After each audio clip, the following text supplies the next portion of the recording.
అండి అందరికీ వందనాలు. నేను యోహాను సువార్త 13వ అధ్యాయం 7వ వచనం 8వ వచనం. అందుకు యేసు, నేను చేయుచున్నది ఇప్పుడు నీకు తెలియదు గాని ఇక మీదట తెలుసుకుందువని అతనితో చెప్పగా, పేతురు, నీ వెన్నడును నా పాదములు కడగరాదని ఆయనతో అనెను. అందుకు యేసు, నేను నిన్ను కడగని ఎడల నాతో నీకు పాలు లేదనే. సీమోను పేతురు, ప్రభువా, నా పాదములు మాత్రమే గాక నా చేతులు నా తల కూడా కడుగమని ఆయనతో చెప్పాను. యేసు అతన్ని చూచి, స్నానము చేసిన వాడు పాదములు తప్ప మరి ఏమీ కడుకొనక అక్కరలేదు, అతడు కేవలము పవిత్రుడనైను. ప్రార్థన చేసుకుంటాను. పరిశుద్ధమైన తండ్రి,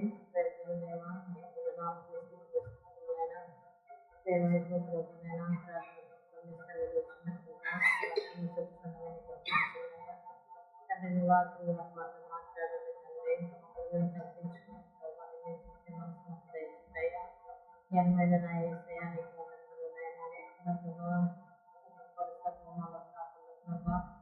ప్రాణము కలిగి మాకు దయచేసి ఆత్మవిషేకంతో మమ్మల్ని నీ శక్తి, నీ బలము, నీ కృపతో నీ వాక్యం దయచేసి మాకు మాట్లాడి మమ్మల్ని బలపరచండి. నీకు వందనాలు చేసుకుంటున్నాను తండ్రి. నీకే వందనాలు స్తోత్రాలు ప్రభా. తోడుగా వాడుకోండి నన్ను ప్రభా. మీకు వందనాలు స్తోత్రాలయ్యా. చెప్తుండగా తండ్రి నైనా తండ్రినైనా అనేకులు ప్రభా చూచుటకు అయినా ప్రభా నీ వాక్యాన్ని ప్రభా వెళ్ళి గ్రహించుకున్న వారు వాళ్ళకి సహాయం చేయబడుతున్నానయ్యా. ప్రభా అనేకులు ప్రభా మీరు మహిమపరిచే వాళ్ళకి సహాయం చేయబడుతున్నానయ్యా. ఉపయోగించి కాపాడి రక్షించమని ఈ వాక్యం ద్వారా ప్రభా మాకు మాట్లాడమని, మమ్మల్ని బలపరచమని, మమ్మల్ని ధైర్యపరచమని, మాకు సహాయం చేసి మాకు తోడుగా ఉండమని చేసుకుంటే దయచేయమని నా ప్రభు నా రక్షణలో తెలుగుబడి వేడుకుంటున్నాను తండ్రి. ఆమేన్. యోహాను సువార్త 13వ అధ్యాయం 7వ వచనం చదువుతున్నాం కదా. పేతురు ఏమంటున్నాడంటే, అందుకు యేసు, నేను చేయుచున్నది ఇప్పుడు నీకు తెలియదు కానీ ఇక మీదట తెలుసుకుందువని అతనితో చెప్పగా, ఎవరు? యేసు ప్రభు పేతురుతో చెప్తున్నాడు. పేతురు, నీ వెన్నడును నా పాదములు కడగరాదని ఆయనతో అనెను. అందుకు యేసు, నేను నిన్ను కడుగని ఎడలా నాతో నీకు పాలు లేదనెను. నాతో నీకు పాలు లేదు అంటున్నాడు. ఎందుకు కడగొద్దు అంటున్నాడు పేతురు? ఎందుకు కడగొద్దు అంటున్నాడు అంటే, ఆయన మీద ఉన్న విశ్వాసము, దేవుని మీద ఉన్న విశ్వాసము. ఆయన శిష్యుల పాదాలు కడుగుతున్నాడు. ఆయన 12 మంది శిష్యులు ఉన్నారు కదా, ఆ 12 మంది శిష్యుల పాదాలు కడుగుతున్నారు. దేవుడు కడుగుతున్నప్పుడు ఈ పేతురు ఏమంటున్నాడంటే, ప్రభువా, నువ్వు నా పాదాలు కడగవద్దు అంటున్నాడు. నా పాదాలు నువ్వు కడగవద్దు ప్రభు అంటే. ఎందుకంటాడంటే ఆయన మీద ఉన్న ప్రేమ అలాంటిది అన్నమాట. ఆయన మీద ఉన్న ప్రేమ అలాంటిది, ఆయన మీద ఉన్న విశ్వాసం అలాంటిది. అయ్యో, దేవుడేంటి మా పాదాలు కడగటం ఏంటి, దేవుడేంటి మమ్మల్ని ముట్టుకోవటం ఏంటి, మా పాదాలు కడగటం ఏంటి అని ఆలోచన చేస్తుంటాడు పేతురు. అందుకని మీరు నా పాదాలు కడగవద్దు ప్రభు అన్నాడు. ప్రభు ఎందుకు కడుగుతున్నాడంటే, వీళ్ళతో నాకు పాలిభాగస్తులు నాతో పాటు ఉన్న బిడ్డలు కాబట్టి, నాతో పాటు ఉన్న శిష్యులు కాబట్టి, నా బిడ్డలు నాతో పాటు పాలిభాగస్తులు అనుకుని ఆయన కడుగుతున్నాడు. అందుకే ఇక్కడేమంటాడంటే, నీకు తెలీదు నేను ఎందుకు కడుగుతున్నాను, ఇప్పుడు నీకు అర్థం కాదు అన్నాడు యేసు ప్రభు. నీకు తెలీదు నేను ఎందుకు కడుగుతున్నానో నీకు అర్థం కాదు అంటున్నాడు. అప్పుడు ఏమంటున్నాడంటే, ఎందుకు ఇలా కడుగుతున్నాడు యేసు ప్రభు, ఎందుకు ఇలా చేస్తున్నాడంటే, ఇది ఒక 12వ అధ్యాయము 49వ వచనం కానీ చదువుకున్నా అప్పుడు మనకు క్లారిటీ వస్తుంది అనమాట. నా అంతటి నేనే మాట్లాడగలను, నేను ఏమి మాట్లాడవలెనో దానిని కూర్చి నన్ను పంపిన తండ్రి నాకు ఆజ్ఞ ఇచ్చి ఉన్నాడు. మరియు ఆయన ఆజ్ఞ నిత్య జీవం అని నేను ఎరుగుదును గనుక నేను చెప్పు సంగతులను తండ్రి నాతో చెప్పిన ప్రకారము చెప్పుచున్నాను. చాలు. అయితే ఇక్కడ ఏమంటే ఏలయనగా నా అంతటా నేనే మాట్లాడట్లేదు అంటున్నాడు. ఎవరు మాట్లాడతలేదంట? దేవుడు మాట్లాడతల్లా, యేసు ప్రభు మాట్లాడతల్లా. ఆయనకు ఆజ్ఞ ఇచ్చాడు యెహోవా తండ్రి యేసు ప్రభుకి. అందుకే ఇక్కడ ఏమన్నంటే ఏలయనగా నా అంతటా నేను మాట్లాడటం లేదు, నేను ఏమనవలెనో ఏమి మాట్లాడవలెనో దానిని గూర్చి నన్ను పంపిన తండ్రియే. ఎవరంట? దాని గురించి నన్ను పంపిన తండ్రియే నాకు ఆజ్ఞ ఇచ్చాడు అంటున్నాడు. తండ్రి నాకు ఆజ్ఞ ఇచ్చి ఉన్నాడు. మరియు ఆయన ఆజ్ఞ నిత్య జీవమని. ఏంటంట? ఆయన ఆజ్ఞ నిత్య జీవమని నేను ఎరుగుదును గనక. ఆయన ఆజ్ఞ ఇచ్చాడు. ఆయన ఆజ్ఞ ఇచ్చాడంటే అది నిత్య జీవము. అది మనం నిత్యము మనం బ్రతకడానికి అది జీవము అని ఆయన తెలుసుకున్నాడు దేవుడు యేసు ప్రభు. నా తండ్రి చిత్తం లేకుండా నేను చేయట్లేదు, నా తండ్రి నాకు ఆజ్ఞాపించకుండా నేనేది చేయట్లేదు, అన్నీ కూడా తండ్రి చిత్త ప్రకారం చేస్తున్నాను నేను అన్నాడు. తండ్రి చేయమన్నాడు కాబట్టి నేను చేస్తున్నాను, నా అంతటా నేను చేయట్లేదు అంటున్నాడు ఆయన. నా అంతటా నేను చేయట్లేదు, నాకు ఆజ్ఞ వచ్చింది, అది నేను చేస్తున్నాను. ఇక్కడ నాకు ఆజ్ఞ వచ్చింది, నేను చేస్తున్నాను అన్నాడు. అందుకే నా అంతటా నేను చేయట్లేదు, నా తండ్రి చిత్త ప్రకారం నేను చేస్తున్నాను. నిత్య జీవమని నేను ఎరుగుదును గనక నేను చెప్పు సంగతులను తండ్రి నాతో చెప్పిన ప్రకారము చెప్పుచున్నాను. నేను ఆయన చెప్పిన సంగతుల ప్రకారము ఆయన చేస్తున్నాడు అన్నమాట. ఆయన చెప్పుచున్నాడు వీళ్ళకి.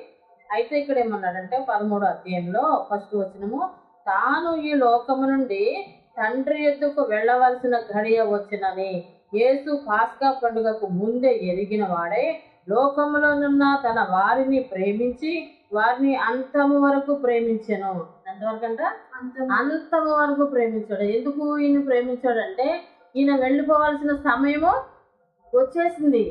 ఈయన లోకానికి వచ్చాడు కదా యేసు ప్రభు, ఈ లోకంలో నుంచి మరలా తిరిగి తండ్రి దగ్గరికి వెళ్ళిపోవాల్సిన సమయము వచ్చేసింది కాబట్టి అందుకని ఇక్కడ ఏమంటున్నాడంటే తాను ఈ లోకం నుండి తండ్రి ఎద్దుకు వెళ్ళవలసిన ఘడియ వచ్చింది. యేసు పాస్కా పండుగకు ముందే ఎరిగి, అంటే ముందుగానే తెలుసుకున్నాడు. పాస్కా పండుగకు ముందే యేసు ప్రభు తెలుసుకున్నాడు, ఆయన ఘడియ వచ్చేసిందని తెలుసుకున్నాడు. పాస్కా పండుగకు ముందే ఎరిగిన వాడే లోకంలోనున్న తన వారిని ప్రేమించి, ఎవరిని ప్రేమించాడు? లోకంలో ఉన్న వారిని తానే ప్రేమించి వారిని లోకంలో ఉన్న తన వారిని ప్రేమించి వారిని అంతము వరకు ప్రేమించాను. ఎంతవరకు అంట? అంతము వరకు ప్రేమించాడు దేవుడు, అంతము వరకు ప్రేమించాడు. తర్వాత 2వ వచనం, వారు భోజనము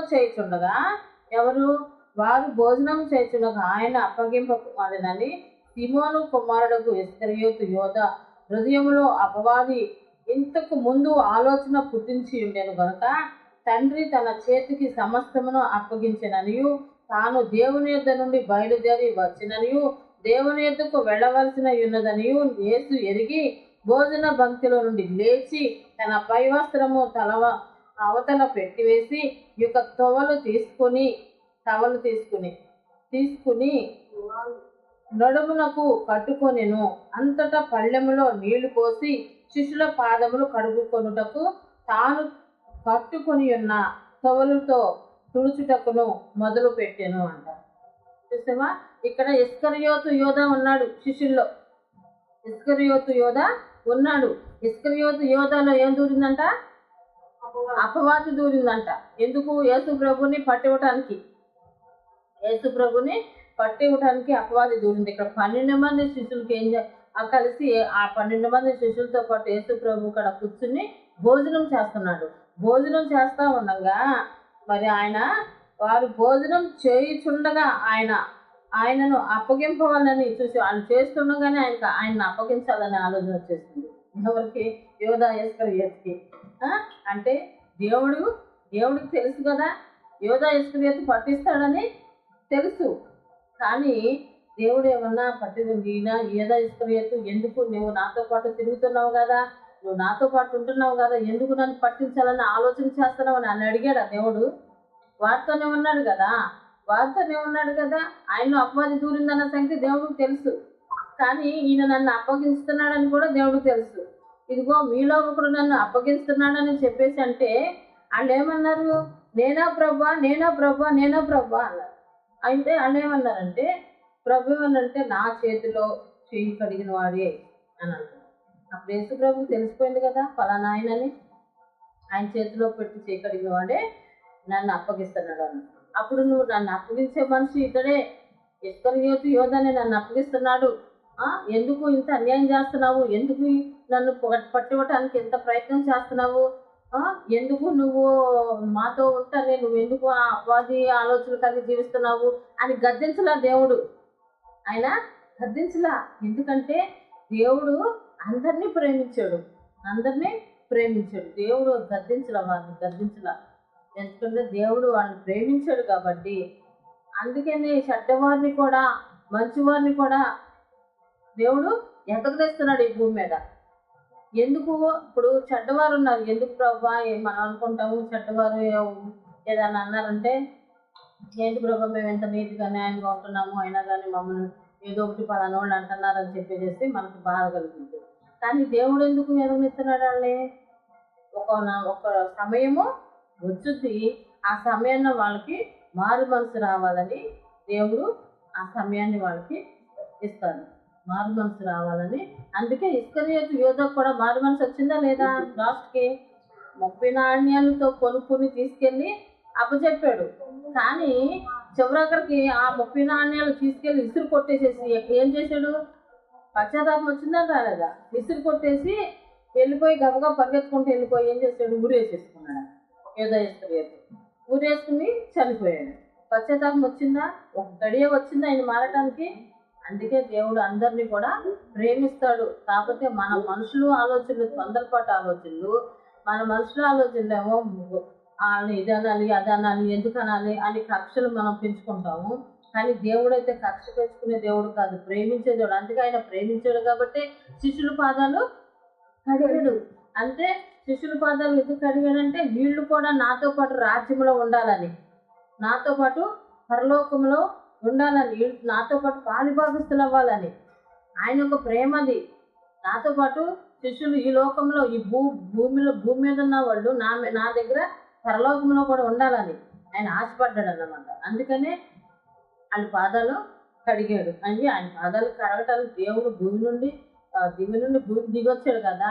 ఈ మురికి మనుషులు పాదాలు కడగటానికి ఆయన ఎంత తగ్గించుకున్నాడో చూసారా, ఎంత తగ్గించుకున్నాడు ఆ మురికి మనుషుల పాదాలు కడగటానికి. మనం ఎంత కడిగినా, ఎంత మంచి ఖరీదు గల సబ్బు తీసుకొచ్చి రుద్దినా మన బాడీ అంట మురికి గుడ్డలాగానే ఉంటుందంట. మన బాడీ మురికి గుడ్డలాగానే ఉంటుందంట. అందుకే ఇక్కడ ఏమంటే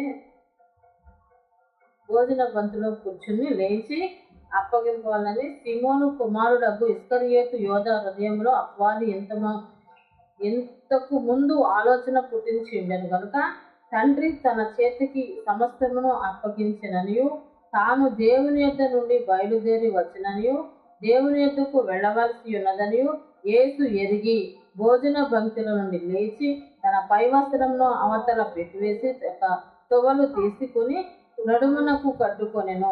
అంతటా పళ్ళెములో నీళ్లు పోసి శిష్యుల పాదములు కడుకున్నటకు తాను కట్టుకొని ఉన్న తొవాలుతో తుడుచుటకును మొదలు పెట్టెను.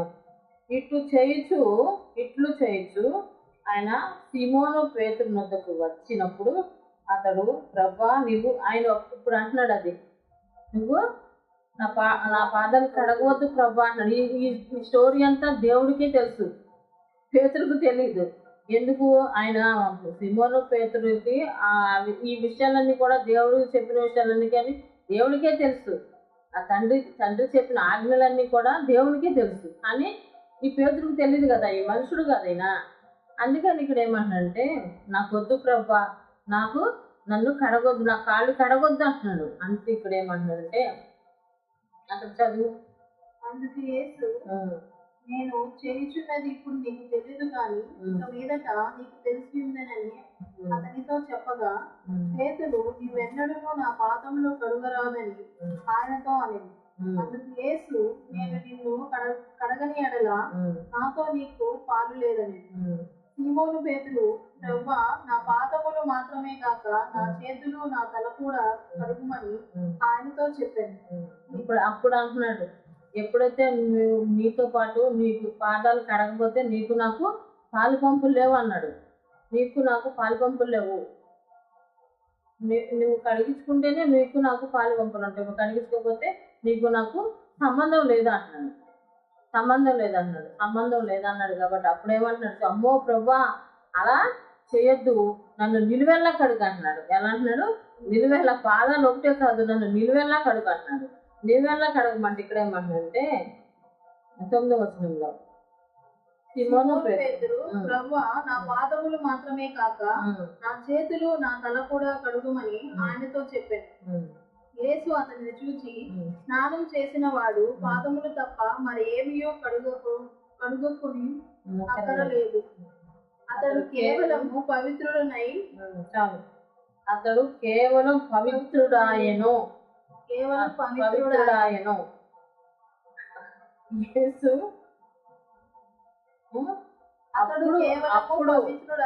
పవిత్రుడాయన అప్పుడు కడగమన్నాడు. అప్పుడు నిలువెల్లా కడుగు ప్రభు అంటే అప్పుడు దేవుడు ఏమంటున్నాడంటే, యేసు అతన్ని చూసి స్నానం చేసిన వాడు అంటే ప్రస్తుతానికి స్నానం చేసేసాడు. ఆయన స్నానం చేసిన వాడి పాదాలేగా దేవుడు కడిగేది. ఎందుకంటే నాతో పాటు పాలు పంపులు పొందుకోవాలని ఆయన పాదాలు కడుగుతున్నారు. అయితే ఇక్కడ ఏమంటే మొత్తం నిలువెల్లా కడుగు ప్రభు అనేసరికి ఇక్కడ ఏమంటే అక్కర్లేదు, నువ్వు స్నానం చేసావు కాబట్టి నిలువెల్లా కడగాల్సిన అవసరము లేదు, పాదాలు మాత్రమే కడిగితే చాలు అంటాడు. అందుకే ఇక్కడ సీమోను పేతురు, ప్రభువా, నా పాదములు మాత్రమే కాక నా చేతులు నా తల కూడా కడుగు అన్నారు. చేతులు తల కూడా కడుగుమని అతనితో చెప్పాను. యేసు అతని చూసి, స్నానం చేసిన వాడు పాదములు తప్ప మరి ఏమీ కడుక్కొనక్కర్లేదు, పాదములు కడుక్కుంటే చాలు, అతను కేవలం పవిత్రుడాయను. అంటే ఆయనతో పాటు పాదాలు కడుక్కుంటే ఆయన పవిత్రుడే. ఆయన చేతితో పాదాలు కడిగించుకుంటే వాళ్ళు పరిశుద్ధులే, పవిత్రులే అని దేవుడు వాగ్దానం ఇస్తున్నాడు అన్నమాట. వారికి ఇచ్చిన వాగ్దానము గొప్పది. దేవుడు ఎంత తగ్గించుకున్నాడో చూడు వాళ్ళ పాదాలు కడగటానికి. మన మురికి ఈ లోకంలో మురికి బ్రతుకుతున్నాం. మనము మురికి ఆలోచనలు కలిగి జీవిస్తున్నాం. మనం ఎలా తగ్గించుకుని ఉండాలంట, ఎంత తగ్గించుకున్నాడు దేవుడు, ఎంత తగ్గించుకున్నాడో అంతగా తగ్గించుకోవాలి మనం. అందుకే దేవుని సేవ చేస్తున్నామంటే చేస్తున్నాం కాదు, దేవుని వాక్యం చెప్తున్నాం తగ్గింపు మనసు కలిగి ఉండాలంట. విశ్వాసులకి తగ్గింపు మనసు కలిగి ఉండాలి, దేవుని సేవ చేస్తున్న బిడ్డల పట్ల తగ్గింపు మనసు కలిగి ఉండాలి. దేవుడు ఒకళ్ళని కొడితే, ఒక చెంప మీద కొడితే రెండో చెంప చూపించమన్నాడు దేవుడు. అంత త్యాగం ఎవరిలో ఉంది ఈ రోజుల్లో? ఉందంటవా? ఎవరిలో లేదు. రక్షణ పొందిన బిడ్డల్లోనూ లేదు, లోకస్తుల్లోనూ లేదు, విశ్వాసుల్లోనూ లేదు, వాక్యం వింటున్న బిడ్డల్లోనూ లేదు, ఎవరిలోనూ లేదు. కాకపోతే మనం నేర్చుకోవాల్సింది ఏంటంటే దేవుని యొక్క ప్రేమ. విశ్వాసి అంటే దేవుని యొక్క ప్రేమ కలిగి జీవించేవాడే విశ్వాసి. దేవుని యొక్క గుణగణాలు కలిగి జీవించేవాడే విశ్వాసి. ఒక పరిశుద్ధాత్మ ద్వారా వీళ్ళ నడిపింపు ఉంది అని తెలుసుకోవాలంటేనంట గలతీయులకు రాసిన పత్రిక 5వ అధ్యాయంలో ప్రేమ, సంతోషము, సమాధానము, దీర్ఘశాంతము, దయాళత్వము, మంచితనము, విశ్వాసము, ఆశ నిగ్రహము కలిగి ఉండాలంట. ఈ ఆత్మలన్నీ కూడా హృదయంలో ఉండాలంట. ఈ ఆత్మలన్నీ ఎంత విశ్వాసం ఉండాలంట, ప్రేమ ఉండాలంట, ఇవన్నీ ఉండాలంట. దేవుని యొక్క ఆత్మ చేత నడిపింపబడుతున్నారని తెలుసుకోవడానికి ఇవన్నీ ఉంటే వీళ్ళ పరిశుద్ధాత్మ వీరిలో ఉంది అని అర్థం అంటారు. అర్థమైందా? ఇవన్నీ ఉంటే, ఇవన్నీ అంటే మనసులో ఇవన్నీ వాక్యం ఉండటం కాదు, అవన్నీ గుణగణాలు కలిగి ఉండాలి, ప్రేమ కలిగి ఉండాలి, సాత్వికము కలిగి ఉండాలి, దీన మనసు కలిగి ఉండాలి. దీన మనసు కలిగి ఉండాలంటే దీన మనసు అంటే దీర్ఘ శాంతము కలిగి దీర్ఘశాంతం అంటే ఎన్ని సంవత్సరాలైనా సరే దీర్ఘశాంతము కలిగి ఉండాలి. శాంతం అంటే శాంతి సమాధానం అని అర్థం. దీర్ఘశాంతం అంటే అది దీర్ఘం అంటే ఇప్పుడు అది అసలు దాని యొక్క ఇది వాక్యాన్ని విలువ అది. మాటలు మన హృదయంలో ఉండటం కాదు, వాక్యం మన హృదయంలో ఉండటం కాదు. దేవుని యొక్క పరిశుద్ధాత్మ ద్వారా మనం నడిపించబడుతున్నామంటే దేవుడు ప్రేమ కలిగి ఉన్నాడు, సమాధానం కలిగి ఉన్నాడు, శాంతి కలిగి ఉన్నాడు, వినయము కలిగి ఉన్నాడు, విధేయత కలిగి ఉన్నాడు, విశ్వాసము కలిగి ఉన్నాడు. దేవుని యొక్క బిడ్డల పట్ల సమాధానం కలిగి ఉన్నాడు. నన్ను ఆయన ఏదో ఇస్కరియోతు పట్టించాలని చూసినప్పటికీ ఆయన ఏమన్నా ఒక్క మాట అన్నాడా? అదలా. అదే మనమైతే అసలు 2 చెంపలు పగలగొట్టేసేసి అటు ఇటు పగలగొట్టేసి నా విషయంలో నువ్వు ఎంత పని చేస్తావా, నీకు బుద్ధి లేదా, నీకు జ్ఞానం లేదా అని చెప్పేశాడు. కానీ దేవుడు తెలిసి కూడా దురాత్మ ఆయనలో దూరిందని తెలిసి కూడా, ఆయన పట్టిస్తున్నాడని తెలిసి కూడా కనీసం కొంచెం కూడా ఆయనకు బాధపడలేదు, కొంచెం కూడా ఆయన్ని కేకలేదు. ఎందుకు ఇలా చేస్తున్నావు అని కూడా అనలేదు అసలు. ఆయన ఎందుకు నువ్వు ఇలా చేస్తావు అని నిలదీసి అనగలేదు అసలు. చూస్తే ఆయనలో ఉన్నావు ఆ ప్రేమ ఎంత త్యాగమైందో, మన కోసం ఎంత త్యాగం చేసిందో. అదేమంటే దేవుడు ఇది జరగవలసి ఉంది అంతే, ఇది జరగవలసి ఉంది, దేవుడు ఆజ్ఞయించాడు, ఇది జరగవలసి ఉంది అంతే. దేవుని మాటకి లోబడ్డాడు దేవుడు. మనమైతే దేవుని మాటకి లోబడుతున్నామా? వాక్యం చదువుకుంటున్నాం కానీ వాక్యం చదువుతున్నా వదిలిపెట్టేసేస్తున్నాం. దేవుని వాక్యానికి లోబడుతున్నావా? లోబడుతున్నా. దేవుడేమో తండ్రి ఆజ్ఞకి లోబడ్డాడు, యేసు ప్రభు తండ్రి ఆజ్ఞకు లోబడ్డాడు. కానీ మనం యేసు ప్రభు మార్గంలో నడుస్తున్నాం కదా. యేసు ప్రభు దేవుడు మన కొరకు ప్రాణం పెట్టాడు దేవుడు అని చెప్పుకుని తిరుగుతున్నాం. కానీ ఈయన మాటకి మనం లోబడుతున్నామా? ఈయన మాటకి మనం లోబడుతున్నాం. ఈయన మాటకి మనం లోబడే వరకు మనము లేము. అదే అంటున్నాడు, లోబడి ఉండండి అంటున్నాడు దేవుడు. దేవునికి లోబడి ఉండండి, అపవాదిని ఎదురించుడి అంటున్నాడు. దేవునికి లోబడి ఉండండి, అపవాదిని ఎదురించుడి. యాకోబు పత్రిక, యాకోబు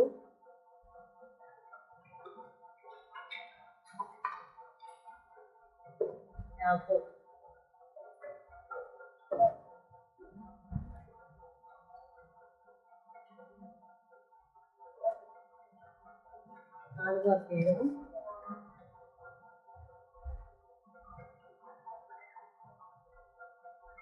12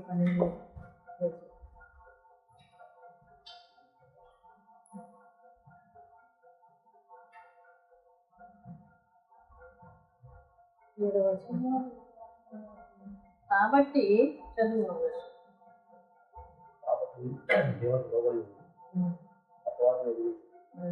అప్పుడు వాడు ఎద్దులను పారిపోయి దేవుని యొక్కకు రండి, అతని ఎదుగు వచ్చాడు. పాపులారా, మీ చేతులను శుభ్రం చేసుకోండి, విమనస్కులారా, మీ హృదయములను పరిశుద్ధపరచుకోండి, వ్యాకుల పడి దుఃఖపడండి.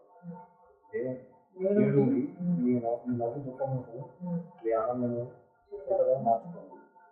ప్రభు దృష్టికి మిమ్మల్ని తగ్గించుకోండి, అపాయంలో ఏమన్నాడు ఇక్కడ 7వ వచనంలో? కాబట్టి దేవునికి లోబడి ఉండుడి, అపవాదిని ఎదురించుడి అన్నాడు. దేవునికి లోబడమన్నాడా? దేవునికి లోబడటం అంటే ఏంటి? దేవుడు వచ్చేవి నీ ముందు నిలబడుతున్నాడా? నిలబడట్లేదు కదా. దేవుడు వచ్చేవి నీ ముందు నిలబడట్లేదు కదా. దేవుడికి లోబడటానికి, దేవునికి లోబడటం అంటే వాక్యానికి లోబడటమే, వాక్యానికి లోబడటమే. అందుకే దేవుడు ఏమంటాడంటే వాక్యమే దేవుడు, దేవుడే వాక్యం అన్నాడు. ఆదికాండంలో 1వ అధ్యాయంలో దేవుడే వాక్యము, వాక్యమే దేవుడు, దేవుడే వాక్యమై అన్నాడు. అలాంటప్పుడు మరి ఎవరికి లోబడాలి? మనం ఎవరికి లోబడాలి? వాక్యానికి లోబడాలి. వాక్యం నేనే వెలుగుని అన్నాడు ఆయన. నేనే వెలుగుని, నేనే సత్యము, నేనే జీవము, నేనే అంటున్నాడు ఆయన. మార్గము నేనే అంటున్నాడు. అన్ని విషయాల్లో ఆయనే ఉన్నాడు.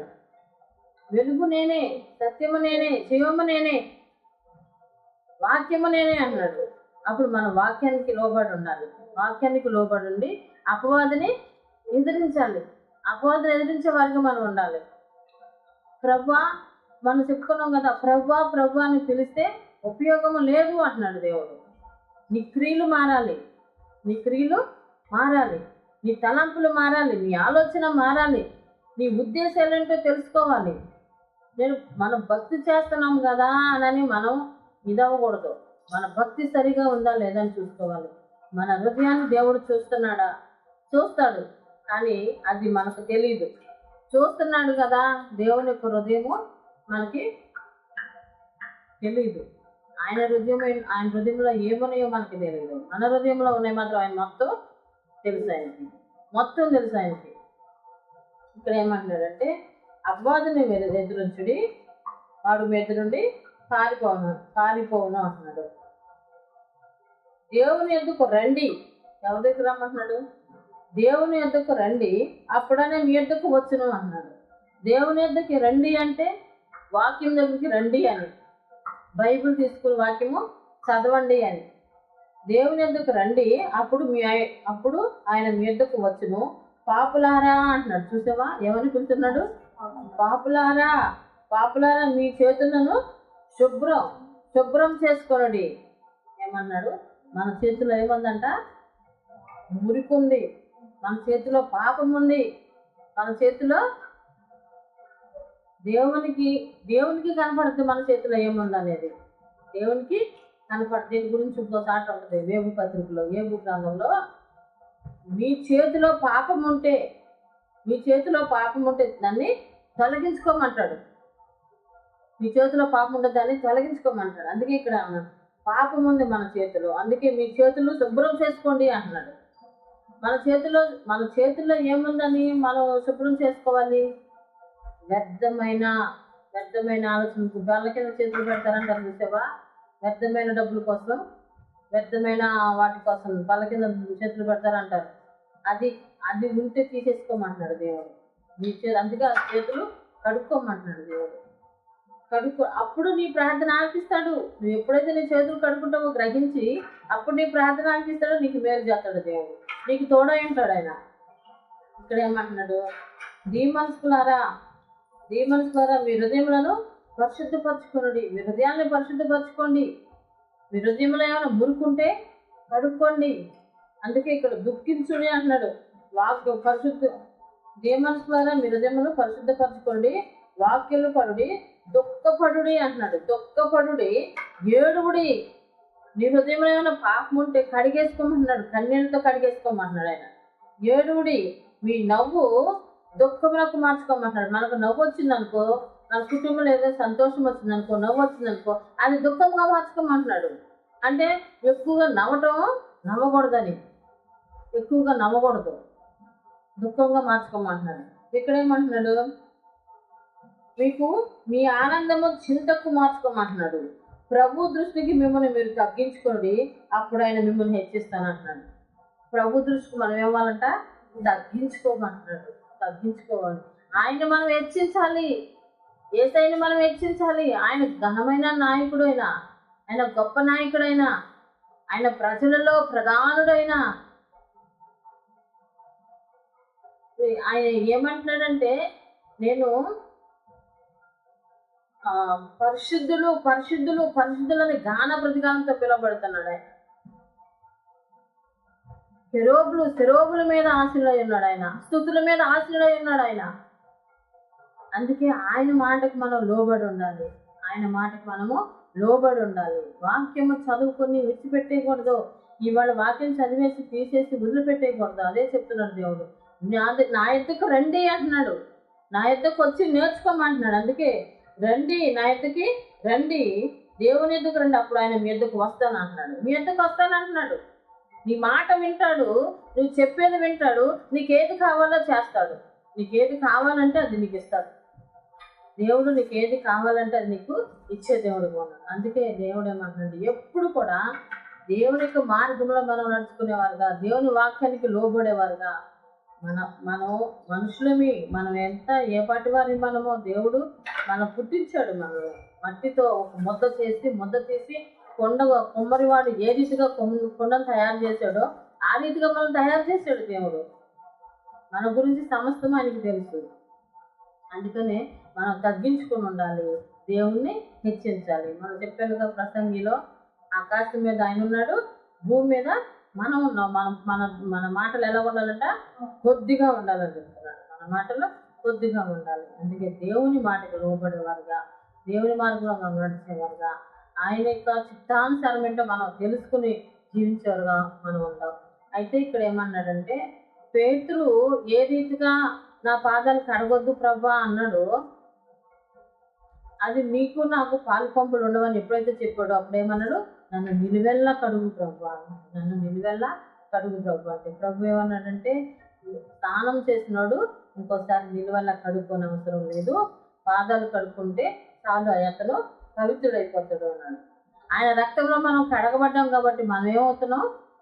ఆయన రక్తంలో మనం కడగబడ్డాం కాబట్టి మనం కూడా పవిత్రులమే, పరిశుద్ధులమే. ఎందుకంటే స్నానం చేసేసి ఆయన రక్తంలో మనం.